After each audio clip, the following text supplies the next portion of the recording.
So I kind of say don't overthink it, and I know that sounds a little cavalier or flippant, but it's not intended to be. I think that ultimately my internship. So I had interned at an insurance company and did a few different roles there over time, starting in IT, which had nothing to do with anything I did later, corporate finance, investing role there.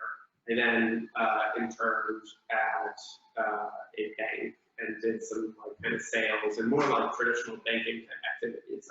And neither of those on their face were either firms that I necessarily had in mind in terms of going to for investment banking. They didn't have investment banks, and neither of those roles were investment banking type roles. So what I found is in all of those, I found things that actually were applicable and that I learned that I could take with me and that I could talk about in the interviews.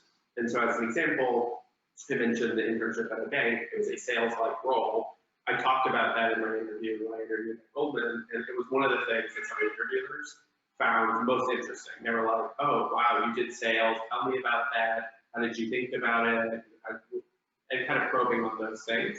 Some of the other things are like you start to learn how to use Excel and Word and PowerPoint and things like that, which sounds silly, but it actually is helpful in demonstrating kind of capability to do those.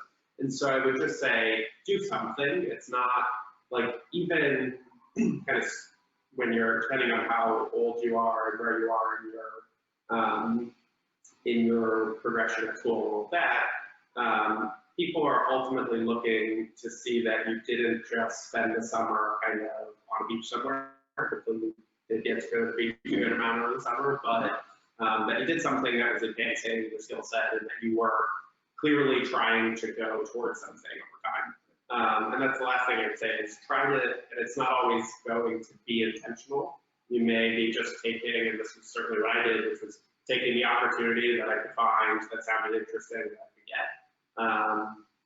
But I think later on, try to think about, before you go have these networking conversations, before you go to interviews, how you connect the dots and why you say through your time, I learned this here and this is what I really liked about it, but I wanted, X, Y, Z that I wasn't getting exposure to there, and that, I found in this next step or whatever. It doesn't actually have to truly have been a linear progression, but kind of making it seem like one. Yeah, so a lot of, I think that's a really good answer, and kind of my thoughts on this question, I get asked this question a lot, where do you start? It is daunting. Look, it is too daunting to think of it as a freshman or sophomore to be like, hey, I'm gonna get an investment banking internship my summer of my freshman sophomore year. I think the linear progression point is really important, and then the point to be like, try to get the best job that you possibly can, but obviously don't go crazy, right? So whatever it is, and if it's not business related, that's the best job you can get it and do a good job at it. If it's a business-related job, get a business-related job. For Brandt's point, it's an insurance company, like a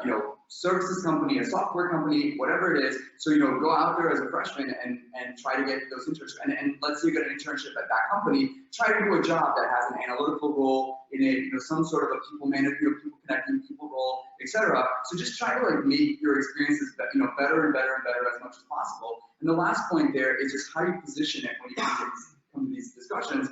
Is pick the things in them, create stories out of these things and say, hey, look, this was the issue that the company was having, and I helped on the sales strategy, and then that resulted in, X, Y, and Z improvement in sales, whatever the number is.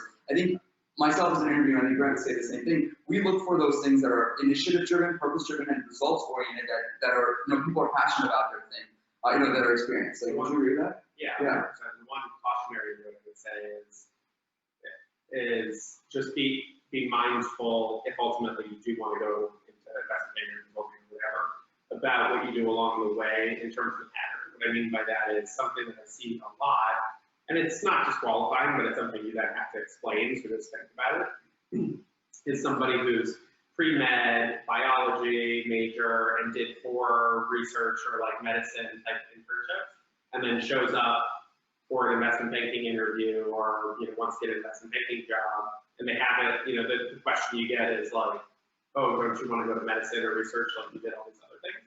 So think about, if you are trying to get somewhere, how you kind of take each step as a step towards that. And it doesn't have to be completely linear. You don't actually have to get the investment banking internship before you go through your, kind of real, post-junior year one. But but things along the way, try not to make it look like you were directly heading somewhere else if you can avoid it. Yeah, and that's a good point. And I guess some of these questions